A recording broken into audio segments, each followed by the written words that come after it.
Unit 7, page 59. Read. Exercise 2. Read and listen to the text. The traditions they tried to ban. Water throwing festival. If you are visiting Thailand in April, it might be a good idea to take an umbrella with you. Why? Well, although April is the hottest month in Thailand, it is also when Thais, on the 13th of April, celebrate New Year. How do they celebrate it? By dousing people with water. Originally, the Thais gently poured water over each other's hands as a sign of respect. This then developed into young people throwing water at each other to relieve the heat. Today, however, young people run or drive through the streets with buckets of water or enormous water guns and throw water at anybody they see. So, if you don't want to get soaked, don't stand in the street. Fortunately, there are some rules. Firstly, participants mustn't throw water at elderly people. Secondly, they mustn't touch people. Thirdly, they mustn't throw water at car drivers. Every year, people get killed or injured in road accidents during the festival, and some people want to ban it. Cheese rolling. Nobody knows exactly when this tradition at Cooper's Hill in the centre of England started, but it was centuries ago. The rules are simple. You have to chase a large, round cheese down a very steep hill. This dangerous event takes place every year at the end of May. Participants often break limbs or suffer from concussion, and even the spectators are at risk. One year, a cheese soared into the air and hit a 59-year-old grandmother on the head. 1997 was a particularly bad year for casualties. Up to 37 people were injured. So, in 1998, the local authorities banned the cheese rolling. However, because of all the protests, the ban only lasted a year, and the tradition started again in 1999. To reduce the number of injuries, participants and spectators had to obey a few simple safety rules. Even so, about 12 people a year get injured. Bull running. It is the most famous part of the Fiesta de San Fermín, a week-long festival that is held every July in Pamplona, Spain. Every morning at 8 o'clock, participants run through the streets in front of a small herd of 6 bulls, each about 600 kilos. Anybody can take part. You needn't sign up. You just have to stand in the street and wait for the bulls. However, most participants wear white clothes with a red handkerchief tied around their necks. The event is extremely dangerous. In 2004, 8 participants were injured when the bulls caught them with their horns. All spectators must stay behind the double line of fences along the road. This is because the participants need to leap over the first line of fences into an empty space to escape from the bulls. Each year, there are people who want to ban the bull running. They aren't concerned about the number of injuries to the participants. They're protesting because, after the bull running, the bulls are killed in bullfights.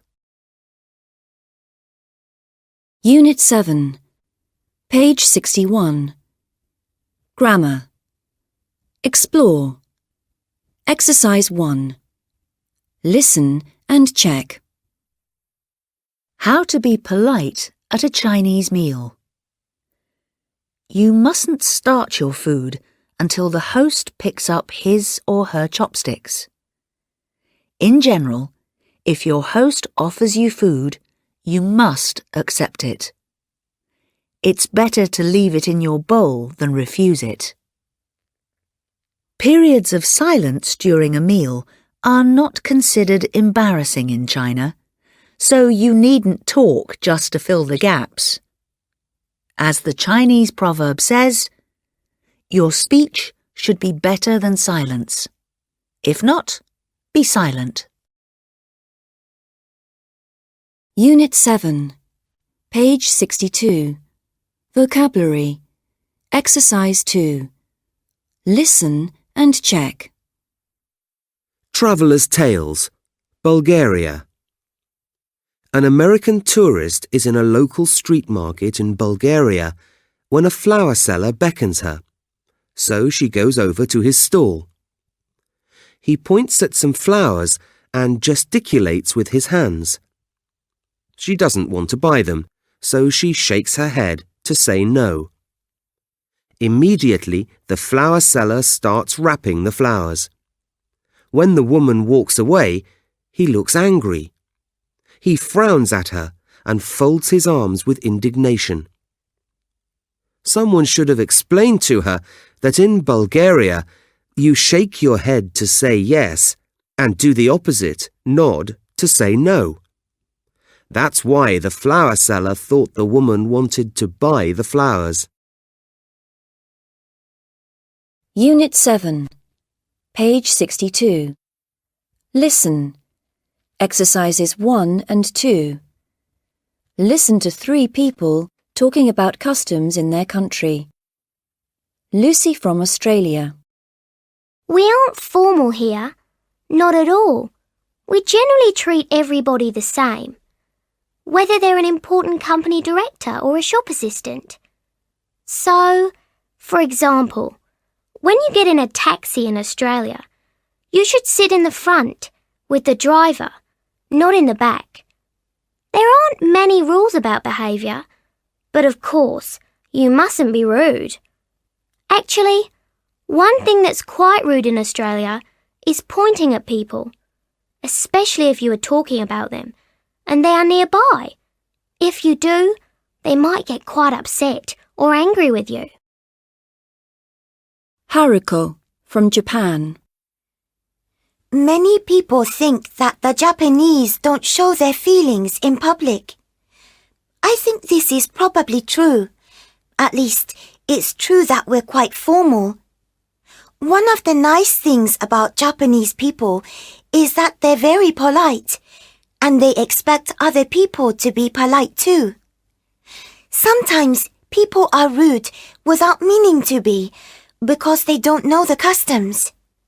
For example, in Japan, you shouldn't cross your legs when you're in a formal situation. Crossing your legs is very casual. When you meet a woman for the first time, you should bow to her. You mustn't shake hands like they do in many European countries. And if you visit somebody's house in Japan, it's rude to look in the kitchen. Many visitors don't know that, and they do it by mistake. Ludmila from Russia. Although many parts of Russia are very cold, I think the people are very warm. They're friendly too, and helpful. If you get lost in Russia, somebody will always help you to find where you're going. In fact, they'll often actually take you there themselves. When Russians meet, they often greet each other with an embrace. Men and women do that. Strangers often shake hands, but close friends kiss each other on the cheek. Traditionally, they give each other 3 kisses because 3 is a lucky number in Russia. Unit 7, page 65. Language skills. Exercise 1. Listen and check. Hello, Angela Manley speaking. Hi, Angela. It's Jane. Hi, Jane. Did you get my invitation? Yes, I did. In fact, I'm phoning about it. I'm afraid I won't be able to make it. Oh, that's a pity. Why can't you come? Well, it's my parents' wedding anniversary on Saturday, and we're going to celebrate it with all the family. You can't miss that. No, I can't. It's too bad, because I'd love to come to your meal. Well, we can have another one next month. Yes, we can have one at my house. Anyway, who's going on Saturday? Our classmates from school. Anne, Sarah, Mary and Lisa. Well, I hope you have a good time. Thanks. I'm really looking forward to it. Bye. Bye. See you next week. Everyday English 7. Teacher's Book, page 114. Making invitations. Exercise 1. Read and listen to the dialogue. I'm having some friends over tomorrow night to watch a DVD. Would you like to come? I'd love to. Thanks. What time? About 8 o'clock. Shall I eat before I come? No, we're going to eat while we watch the film. Shall I bring some food then? You needn't bring anything. I'm going to make some popcorn. Great. I love popcorn. See you tomorrow. Bye.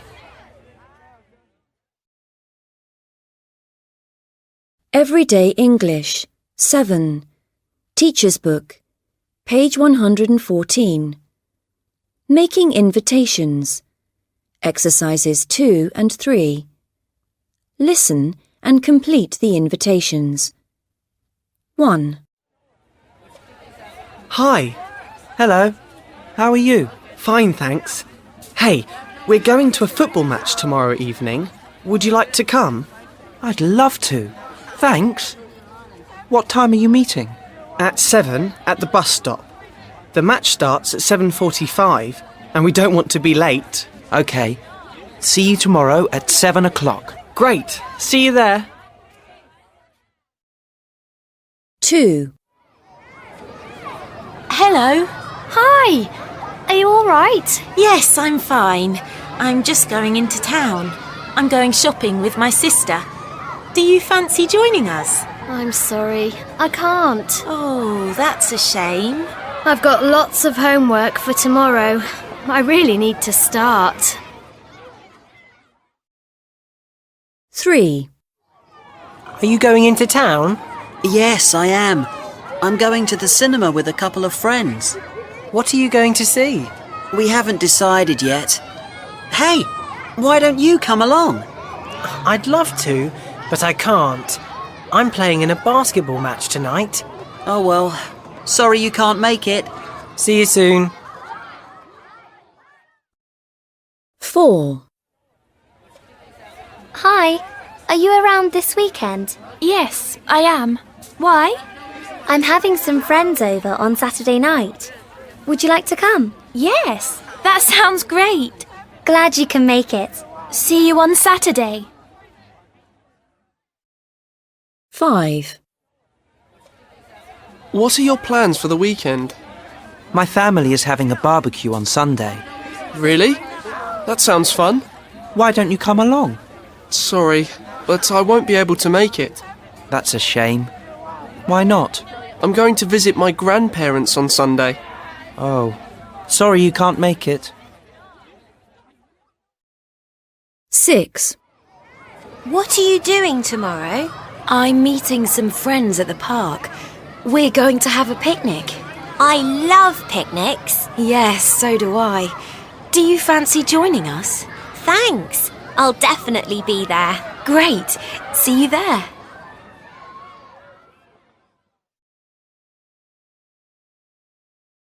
Everyday English 7. Teacher's Book, page 114. Making invitations. Exercise 4. Listen and repeat. Would you like to come? Do you fancy joining us? Why don't you come along? I'd love to. Thanks. Yes, that sounds great. Thanks. I'll definitely be there. Great. See you there.